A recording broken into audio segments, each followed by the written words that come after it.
Paghatag pagtagad sa makuplisan sa katawhang Ozamis noon, pinaagi sa mga outreach programs gibutyag si Leoncio Medallo alang sa mga detalye.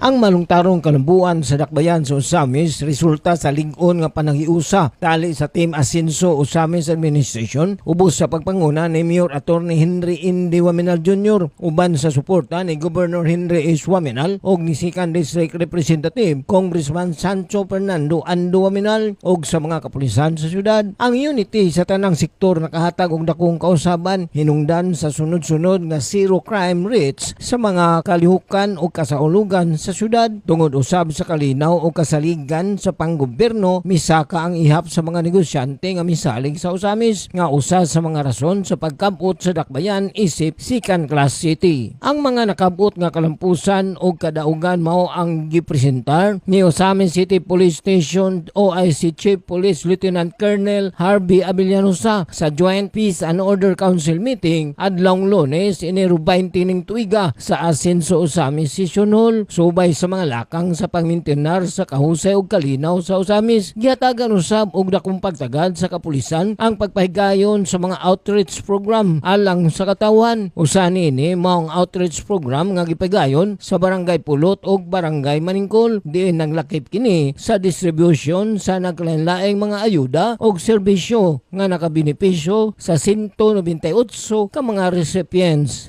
As shown were the outreach program conducted for the Barangay Pulot and Barangay Maningkol with the distribution of different kinds of goods and services to 198 recipients. Apil usab sa Special Impact Projects ang tindahan ni Mamang Pulis nga nagtinguha sa paghimo og malungtarong kita alang sa mga pamilya sama sa usa ka single parent nga si Janina Durong Mier lumulupyo sa Purok Malinahon, Barangay Maningkol nga nakapahimulos sa maong programa aron masuportahan ang iyang duha ka anak. Shown is the Special Impact Project of this station, the tindahan ni Mamang Pulis. It aims to provide a long-term and sustainable income to a family. The chosen beneficiary of the Sari-Sari store is Janina Darong Mier, a 28-years-old single mother and a resident of Purok Malipayon, Barangay Maningkol, Ozamis City. She is a hard-working single mother who tries to work on a different job just to provide for her two children. Ang PNP Outreach Program nagpamatuod sa padayong paningkamot sa kapulisan inubanan sa tinuray nga pagserbisyo sa Team Asenso Administration nga dili lamang nagpasiugda sa seguridad o kalinaw apan nagtingwa usab sa pagpalambo sa panginabuyan sa katawhang Ozamis nun. Alang sa Ozamis Today, ako si Leoncio Medallo.